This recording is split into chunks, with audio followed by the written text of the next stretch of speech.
Pesan yang saya bawa hari ini sederhana, meneguhkan iman di tengah ketidakpastian. Sebab saya merasa keluarga Saat Teduh Bersama banyak sekali mengalami ketidaktentuan dalam hidupnya. Serba hanging gitu, semuanya sepertinya wait and see.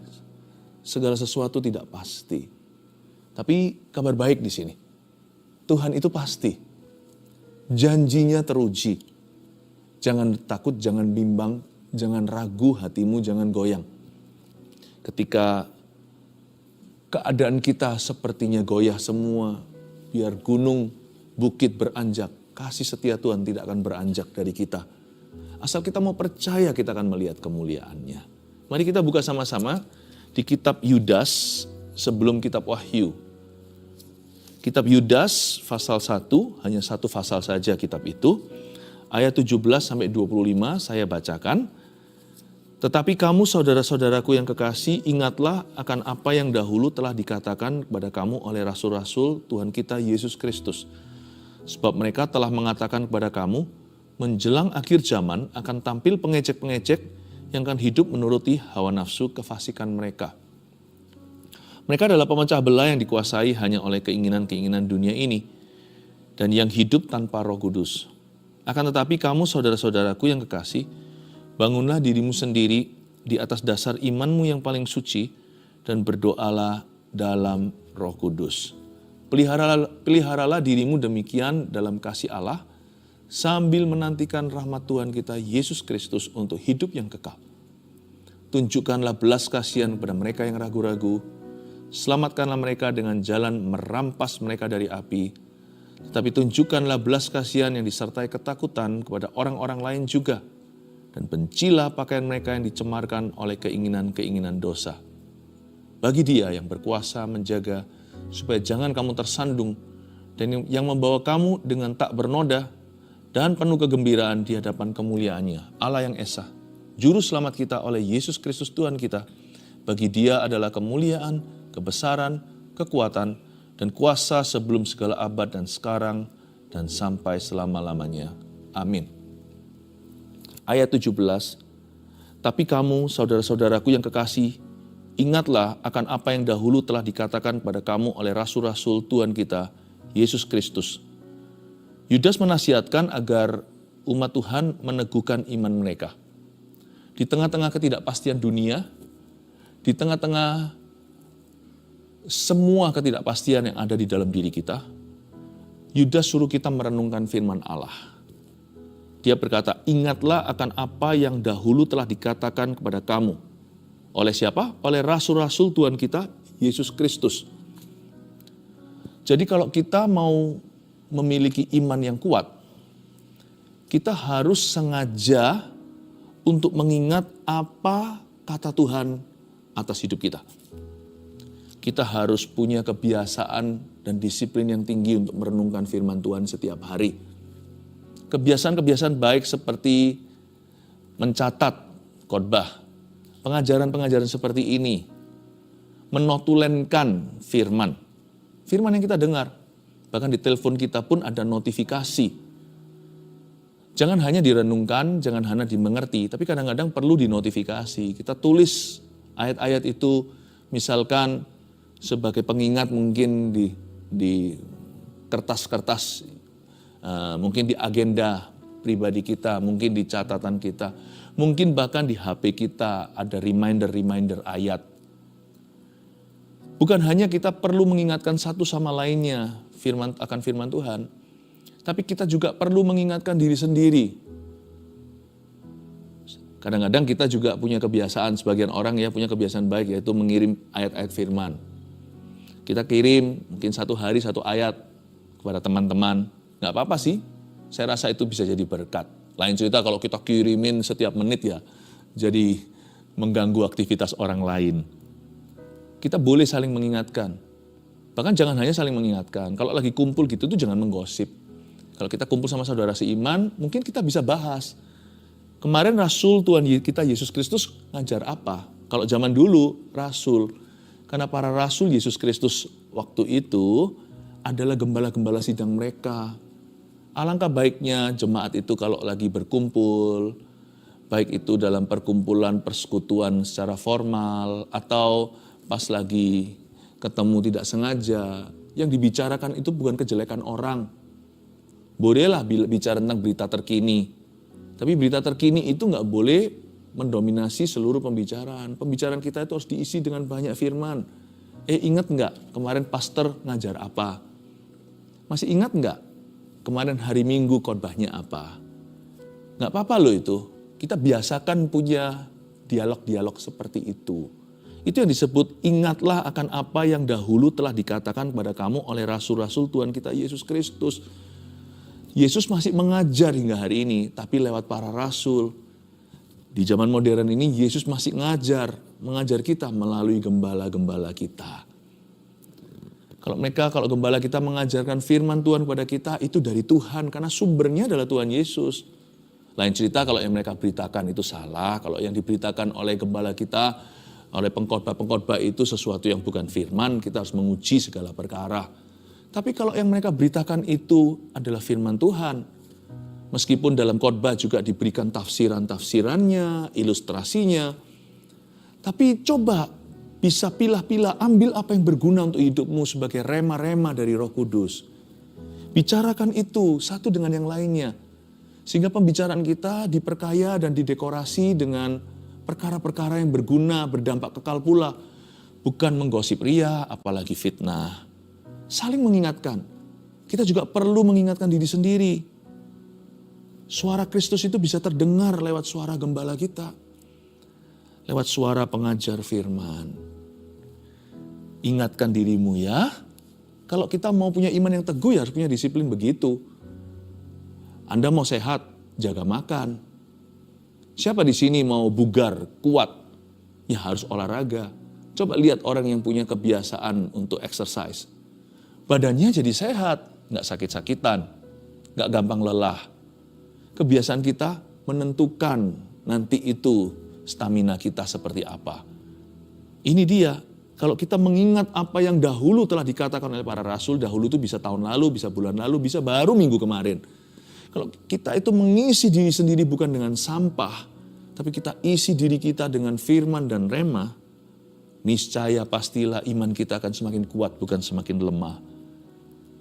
Meneguhkan iman di tengah ketidakpastian itu dengan mengisi diri akan firman. Sebab mereka telah mengatakan kepada kamu, ayat 18, menjelang akhir zaman akan tampil pengejek-pengejek yang akan hidup menuruti hawa nafsu kefasikan mereka. Ayat 18 diperingatkan oleh para rasul saat itu. Bahwa nanti di akhir zaman akan tampil banyak pengejek, bahasa Inggrisnya mockers. Mereka mengejek apa sih? Pengejek itu termasuk haters, termasuk orang-orang yang kepahitan. Orang-orang yang motivasinya dan metodenya salah. Bukan hanya itu, termasuk gossipers. Orang-orang yang iseng mulutnya. Menjelang akhir zaman semakin banyak orang-orang yang mereknya beginian. Mereka akan hidup menuruti hawa nafsu kefasikan mereka. Kefasikan di sini adalah fasik lidah, bukan fasih lidah. Kalau fasih lidah itu pinter ngomong. Nggak apa-apa sih asal digunakan untuk kemuliaan Allah. Tapi fasik lidah itu salah ngomong atau omongannya salah dan sia-sia. Menjelang akhir zaman akan tampil pengejek-pengejek, mockers, haters, gossipers. Hindari orang-orang yang begini. Orang-orang yang suka mengejek, selalu aja cari-cari salahnya orang. Pandai sekali untuk mengungkit kekurangan orang untuk menutupi kekurangannya sendiri. Ini yang disebut dengan character murder atau pembunuhan karakter. Pengejek-pengejek adalah orang-orang yang suka menghina. Kalau kita nggak seperti mereka. Wah, fanatik lu, sok suci lu. Kenapa? Karena mereka silau dengan kekudusan Allah dalam hidup kita. Janganlah kita kompromi demi supaya mereka menerima kita. Diterima oleh Allah. Itu jauh lebih berharga. Saya mending ditolak manusia tapi diterima oleh Allah daripada saya diterima sama semua orang tapi ditolak oleh Tuhan. Tampil pengejek-pengejek, orang-orang yang menghinamu karena dirimu tidak sama seperti mereka. Kok gak ikut-ikutan kompromi dan ikut-ikutan berdosa. Jangan khawatir apa kata manusia. Gak usah dengarkan setiap orang. Siapa suruh kita masukkan hati kata-kata mereka? Gak perlulah. Orang-orang yang fasik lidah akan menghadapi tahta pengadilan suatu hari. Kita malah kasihan kalau kita mikirkan akhir hidup mereka nanti. Kalau kita pikirkan nasib kekal mereka, hati kita malah justru penuh dengan belas kasih. Kita harus doakan agar mereka bertobat. Tapi nggak usahlah simpan kata-kata mereka di hati kita, lalu kita bawa gelisah seharian. Buat apa? Yang rugi siapa? Orang yang fasik lidah itu urusan mereka. Jangan sampai telinga kita juga mau menerima perkataan mereka lalu habis itu terganggu hati. Fasik lidah tidak harus disambut dengan fasik telinga.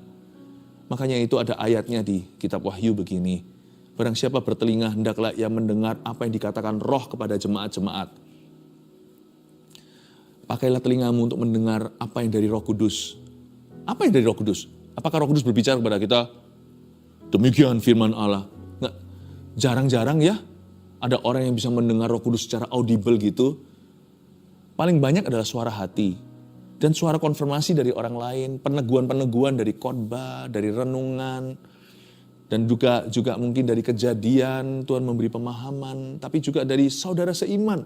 Yang kadang-kadang mereka nggak tahu apa yang kita gumulkan, lalu mereka memberitahukan, aku kok tergerak ya kasih kamu ayat ini atau firman ini.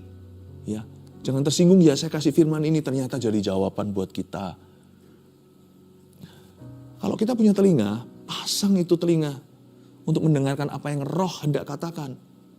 Jangan dengarkan apa yang roh jahat katakan tentang hidupmu, apalagi yang menuduh dan mendakwa. Lain cerita kalau kritikan yang membangun, itu tergantung sumbernya. Kalau sumbernya itu absah, sumbernya itu dapat dipercaya. Orang-orang yang memberitahu kepada kita itu jelas-jelas kelihatan motivasinya murni. Dan mereka didorong oleh kasih, yang kayak gitu gak boleh ditolak loh. Kita harus dengarkan baik-baik demi kebaikan kita. Tapi kalau ada orang yang track recordnya memang suka membenci, suka memecah belah, suka melontarkan yang bukan-bukan, memang suka menjadi seorang troublemaker, seorang provokator. Nggak usah didengar deh, nggak usah lah, jangan keseret di dalam dosa orang. Buat apa? Buat apa? Janganlah mengikuti kata-kata pengecek-pengecek yang akan hidup menuruti hawa nafsu. Tapi ikuti pengajaran dan perkataan Tuhan lewat rasul-rasulnya. Dan ikuti perkataan-perkataan yang baik, yang positif, yang membangun dari kalangan umat Tuhan yang sehat imannya. Ayat 19, mereka adalah pemecah belah yang dikuasai hanya oleh keinginan-keinginan dunia ini dan yang hidup tanpa Roh Kudus. Ayat 19. Dilanjutkan lagi kehidupan orang zaman ini. Dunia ini makin hari makin bobrok. Alkitab mengatakan mereka yang adalah pemecah belah ini dikuasai hanya oleh keinginan-keinginan dunia ini. Inilah roh dunia saat ini. Dikuasai oleh keinginan-keinginan dunia itu atau syarat nafsu. Dalam bahasa Inggrisnya ayat ini bunyinya, mereka adalah orang yang sensual. Sensual di sini tidak menunjukkan bahwa ini dosa seksual, bukan. Kata sensual di sini itu intinya adalah if it feels good to me, kalau saya suka mau apa? Orang-orang yang memberontak, orang-orang yang hidup bagi dirinya. Tuhan mereka adalah perut mereka. Tuhan mereka adalah hawa nafsu mereka. Seperti zaman hakim-hakim, setiap orang bertindak menurut kehendaknya dan apa yang dipandangnya benar. Di dunia ini sudah nggak ada kebenaran. Tidak ada yang absolut. Tergantung dirinya. Gender pun atau apakah dia pria atau wanita atau apa. Kalau seseorang merasa dirinya kaktus, tidak berani ada orang yang boleh menegur. Tidak boleh ada orang menegurnya kalau tidak dituntut. Bahkan di negara-negara bebas sekarang begitu. Terserah dia mau menamakan dirinya apa. Kalau kita sebagai anak Tuhan harus berpegang teguh pada firman. Firman bilang apa? Firman itu loh standar kebenaran, bukan perasaan kita dan pengalaman kita. Kondisi dunia begini. Tapi kondisi sekarang banyak orang Kristen yang tidak teguh berdiri. Imannya tidak kuat. Keseret oleh dunia, lama-lama nanti ya, Kristennya masih ada, tapi sudah tanpa Roh Kudus dirinya. Gerejanya masih ada wujudnya, gedungnya masih ada, tetapi sudah tanpa Roh Kudus di dalamnya. Puji Tuhan di Asia belum kelihatan, saya berdoa jangan. Tapi di banyak negara, notabene yang dahulunya terjadi kebangunan rohani, tetapi kemudian generasi barunya lengah. Dicuri iblis, 7 roh lebih jahat masuk ke dalam culture atau kebudayaan itu.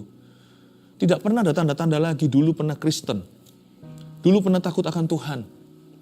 Bahkan gereja-gereja gedung-gedungnya bagus-bagus begitu, sekarang jadi pub, jadi nightclub. Sedih kadang-kadang kalau saya melihat itu dalam berita, dan diberitahu teman, bahkan pernah sekali 2 kali waktu saya bepergian ke luar negeri. Kebetulan waktu pelayanan pun melewati gereja seperti itu, saya menangis di hati saya dan berkata, kok bisa begini ya, semua dimulai. Suatu hari dulu, mereka meninggalkan Roh Kudus. Roh Kudus itu roh kebenaran. Teguhkan iman. Jangan tinggalkan Roh Kudus. Jangan mengandalkan hikmat manusia, sebab hikmat itu akan luntur. Tapi kebenaran dari Roh Kudus itulah yang akan berperang bagi kita. Ayat yang ke-20. Akan tetapi kamu saudara-saudaraku yang kekasih, bangunlah dirimu sendiri di atas dasar imanmu yang paling suci, dan berdoalah dalam Roh Kudus. Ayat 20 ini masuk dimensi Roh Kudus, tapi sebelumnya coba saya tekankan. Ayat 20 berkata, akan tetapi kamu saudara-saudaraku yang kekasih, kata Yudas, bangunlah dirimu sendiri di atas dasar imanmu yang paling suci. Bangunlah dirimu sendiri. You know, your spiritual growth is ultimately your responsibility, atau pertumbuhan rohanimu pada akhirnya adalah tanggung jawabmu sendiri. Gereja, hamba-hamba Tuhan, rasul-rasul Yesus Kristus, gembala-gembala sidang, ya, kakak-kakak rohanimu, mereka hanya bisa menciptakan situasi kondisi yang kondusif agar Anda bertumbuh. Dan bom atom atau nuclear power, kuasa nuklirnya yang membuat seseorang itu terinspirasi untuk bertumbuh adalah teladan. Makanya itu pemimpin harus memimpin lewat teladan. Teladan itu menginspirasi orang. Tapi sekalipun sudah diteladani pun nggak tentu loh orang itu akan bertumbuh. Coba perhatikan Yudas Iskariot. Kurang teladan apa? Kurang pengajaran apa? 3,5 tahun bersama dengan the best teacher, dengan guru terbesar. Dengan orang yang sempurna. Yesus Kristus namanya. Pengajarannya loh, dia ada di sana ketika Yesus memecah-mecah 5 roti dan 2 ikan. Lalu memberikan pengajaran, berbahagialah, berbahagialah, berbahagialah. Khotbah di bukit, dia di situ. Kurang apa? Mujizat kelihatan, teladan Yesus tanpa dosa. Dia melihat semuanya cara Yesus memperlakukan hingga anak kecil pula. Yesus memperlakukan orang miskin. Yesus memperlakukan orang kaya. Yesus memperlakukan semua orang. Dia melihat dengan teladan yang sempurna. Pengajarannya, wah, udah jangan ditanya. Pengajaran Yesus itu tiada duanya. Semua khotbah hari ini kan dari pengajaran Yesus. Kok bisa ya? Dia mengkhianati dan menjual Tuhan, lalu bunuh diri. Bangunlah dirimu sendiri, garis bawahi. Your spiritual growth, pertumbuhan rohanimu, adalah tanggung jawabmu sendiri pada akhirnya. Gereja, hamba Tuhan semuanya hanya bisa menciptakan keadaan sekelilingnya agar Anda bisa bertumbuh tak diganggu. Pilihlah untuk bertumbuh, jangan stagnan. Pilihlah untuk maju, jangan mundur. Dan lalu setelah itu dikatakan, dan berdoalah dalam Roh Kudus. Berdoalah dalam Roh Kudus itu caranya gimana? Semua doa dalam nama Yesus ya pasti ada Roh Kudus. Tapi berdoalah dalam Roh Kudus di sini juga bisa mengandung arti yang lebih dalam. Ada sebuah jenis komunikasi yang jauh lebih dalam daripada komunikasi yang average, rata-rata atau biasa. Tuhan, terima kasih untuk hari ini dalam nama Yesus, amin. Oke, bagus itu, dan itu hati ke hati. Tapi kan kita tidak menjamah, tidak mengcover perkara-perkara yang begitu mendalam, sampai-sampai di dalam batinnya sanubari kita itu, perkara-perkara yang kita bahkan susah untuk utarakan. Sebagian perkara-perkara yang kita mau bicarakan itu masih rahasia, atau kita belum bisa menaruh perasaan kita dalam kata-kata. Makanya itu berdoa dalam Roh Kudus itu juga termasuk berdoa dalam bahasa roh. Ada dimensi itu dalam ayat ini. Karena Yudas termasuk orang-orang yang menanti-nantikan Roh Kudus. Yudas ini kan adiknya Tuhan Yesus Kristus dari pernikahan Maria dan Yusuf. Kalau Anda baca di Kisah Para Rasul pasal awal, Yudas, Yakobus, penulis surat Yakobus di Alkitab di Perjanjian Baru ini juga, dan saudara-saudaranya yang lain, Yoses dan yang lain, dan Simon, mereka berkumpul sama-sama dengan Maria, termasuk di 120 orang yang nanti menerima lidah-lidah api. Jadi Yudas tahu kuasa Pentakosta. Yudas tahu gunanya berbahasa lidah dan berdoa dalam Roh Kudus. Berdoalah dalam Roh Kudus, berdoalah dalam bahasa roh pula. Kalau Anda belum bisa, belum punya karunia ini, kita berdoa ya hari ini supaya Anda dipenuhi. Ayat 21. Peliharalah dirimu demikian dalam kasih Allah sambil menantikan rahmat Tuhan kita Yesus Kristus untuk hidup yang kekal. Kata peliharalah dirimu demikian dalam kasih Allah, itu ada constant effort atau ada usaha yang berkesinambungan. Satu kata, komitmen. Kalau kita mau meneguhkan iman di tengah ketidakpastian, dunia ini makin hari makin tidak pasti. Ya, manusia itu makin hari makin jahat. Bagaimana caranya kita untuk tetap kuat? Ya kita harus memelihara diri kita dengan demikian pula dalam kasih Allah. Kata demikian dalam kasih Allah itu berarti lawan arus. Kita harus terus memupuk diri. Nggak ada orang yang lahir kuat. Setelah kita lahir baru, kita bisa lemah lagi dan bisa jatuh. Satu-satunya jalan untuk kuat adalah berjalan makin lama makin kuat. Hendak menghadap Allah di Sion, pemazmur katakan. Kalau kita mau teguh, ya harus meneguhkan diri seperti Daud ketika di Siklak. Bahkan orang-orangnya sendiri pun mau merajami. Belum lagi istri anaknya semua diculik, beserta dengan semua istri anak pengikutnya ditawan. Pada saat seperti itu apa yang Daud lakukan? Dia meneguhkan dirinya sendiri karena dia sadar bahwa pertumbuhan rohaniku, kerohanianku adalah tanggung jawabku. Dia mengapi-apikan diri meskipun Daud memakai efod. Daud pinjam sesuatu dari imam. Kita bisa pinjam iman orang lain, pinjam khotbah orang lain, pinjam urapan lah ceritanya orang lain, minta bantuan orang lain untuk kita bisa lebih merasakan hadirat Tuhan, tapi pada akhirnya keputusanmu yang berlaku. Peliharalah dirimu demikian dalam kasih Allah. Ayo bersikuku, teguhkan hati. Aku harus kuat. Dan dalam ketidakpastian aku tidak boleh goyah. Justru aku harus semakin percaya. Bukannya justru iman itu dibutuhkan kalau kita nggak melihat. Kok aneh? Ketika kita nggak melihat malah justru kita lemah imannya. Bukannya justru harus kuat.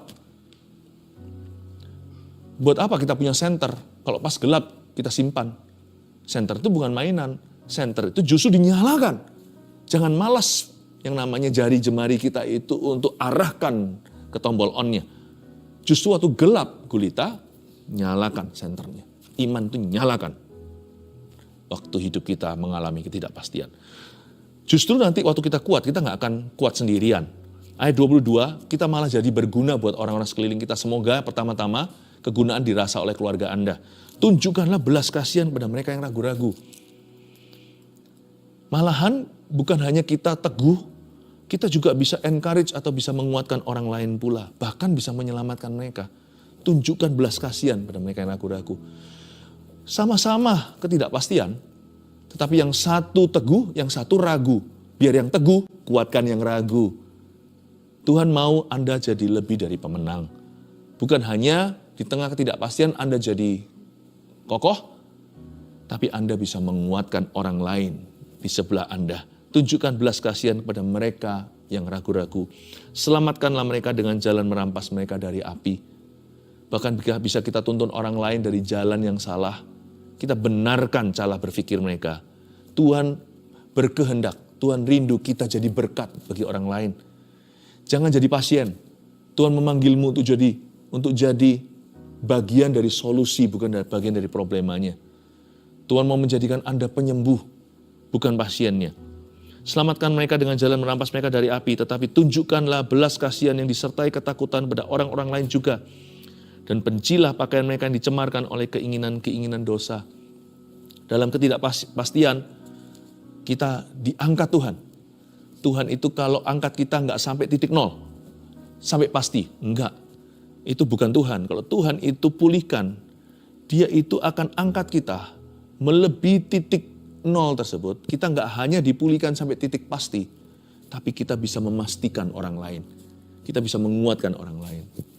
Tuhan nggak pernah hanya sembuhkan kita. Tuhan sembuhkan kita agar kita sembuhkan orang lain. Itulah Tuhan.